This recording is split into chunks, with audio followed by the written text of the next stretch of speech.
Assalamualaikum warahmatullahi wabarakatuh. Saya Siti Arisana Ulay dengan NPM 1903090012 dari kelas 5A Pagi Kesejahteraan Sosial.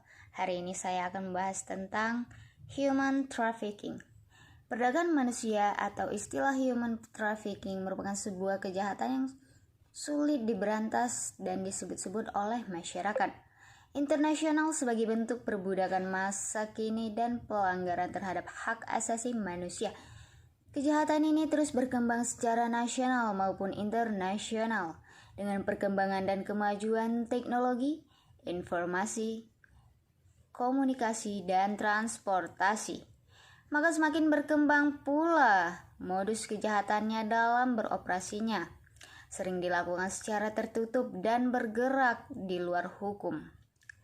Pelaku perdagangan orang atau trafficker pun dengan cepat berkembang menjadi sindikasi lintas batas negara dengan cara kerja yang mematikan.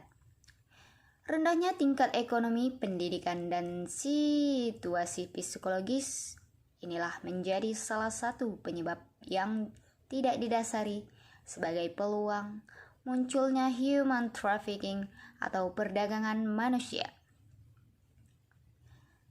Tidaklah mengherankan jika korban trafficking terus berjatuhan, bahkan rentan korban demi korban masih mungkin akan terus bertambah. Perdagangan orang dapat diambil dari siapapun, orang dewasa dan anak-anak, laki-laki maupun perempuan, yang pada umumnya berada dalam situasi dan kondisi yang rentan. Modus yang digunakan dalam kejahatan ini sangat beragam dan juga memiliki aspek kerja yang rumit. Dengan perkembangan dan kemajuan teknologi, informasi, komunikasi, dan transportasi, maka semakin berkembang pula modus kejahatannya yang dalam operasinya sering secara tertutup dan bergerak di luar hukum. Pelaku perdagangan orang atau trafficker pun dengan cepat berkembang menjadi sindikasi lintas batas negara dengan cara mematikan. Pengertian perdagangan manusia. Istilah dalam perdagangan manusia ini dapat diartikan sebagai rekrutmen, transportasi, pemindahan, penyembunyian, atau penerimaan seseorang dengan ancaman atau penggunaan, kekerasan, penculikan, pemalsuan, penipuan, penyalahgunaan kekuasaan atau posisi rentan, ataupun menerima atau memberi bayaran dan manfaat sehingga memperoleh persetujuan dari orang yang memegang kendali atas orang lain tersebut.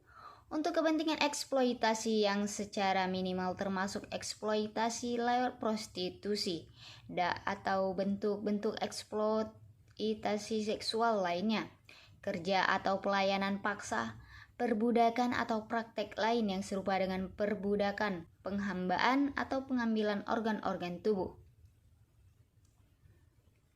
Menghukum perdagangan manusia, terutama perempuan dan anak, sebagai tambahan terhadap Konvensi PBB menentang kejahatan terorganisir transnasional 2000.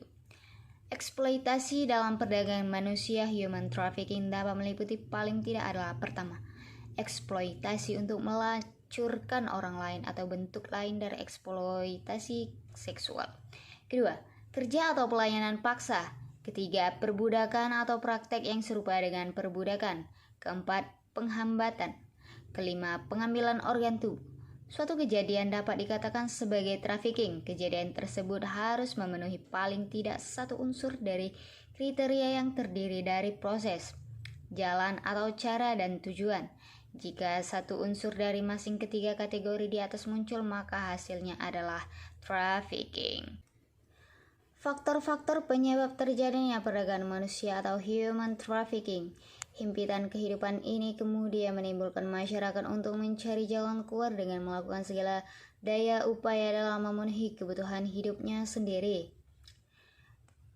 Yang penting bagi mereka hidup harus terus berjalan.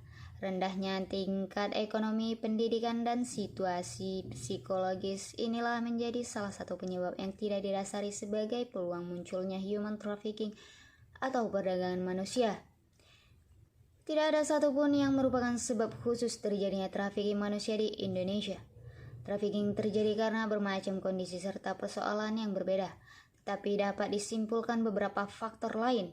Yang pertama, kurangnya kesadaran ketika mencari pekerjaan dengan tidak mengetahui bahayanya trafficking dan cara yang dipakai untuk menipu atau menjebak korban. Yang kedua, kemiskinan telah memaksa banyak orang untuk mencari pekerjaan kemana saja tanpa melihat risiko dari pekerjaan tersebut. Yang ketiga, kultur budaya yang menempatkan posisi perempuan yang lemah dan juga posisi anak yang harus menuruti kehendak orang tua, dan juga perkawinan dini yang diyakini sebagai salah satu pemicu trafficking. Yang keempat, lemahnya pencatatan atau dokumentasi kelahiran anak atau penduduk sehingga sangat mudah untuk memalsukan data identitas. Yang kelima, lemahnya oknum-oknum aparat penegak hukum dan pihak terkait dalam melakukan pengawalan terhadap indikasi kasus trafficking. Dampak perdagangan manusia yang pertama adalah perdagangan manusia banyak menggunakan kekerasan, ancaman, kekerasan, penipuan, penculikan, penyekapan, penyalahgunaan kekuasaan, pemanfaatan posisi kerentanan dan atau penjaratan hutang. Perlindungan hukum terhadap perdagangan manusia. Pasal 546 Rancangan KUHP merumuskan tindak pidana perdagangan orang sebagai berikut. Setiap orang yang melakukan perekrutan, pengiriman, penyerah terimaan orang dengan menggunakan kekuasaan atau ancaman, kekerasan, penipuan, penculikan, penyekapan, penyalahgunaan kekuasaan, pemanfaatan posisi kerentanan atau penjaratan utang untuk tujuan eksploitasi atau perbuatan yang dapat tereksploitasi orang tersebut dipidana karena melakukan tindak pidana perdagangan orang dengan pidana penjara paling tingkat 3 tahun dan paling lama 15 tahun dan pidana denda paling sedikit kategori 4 dan paling banyak kategori 6.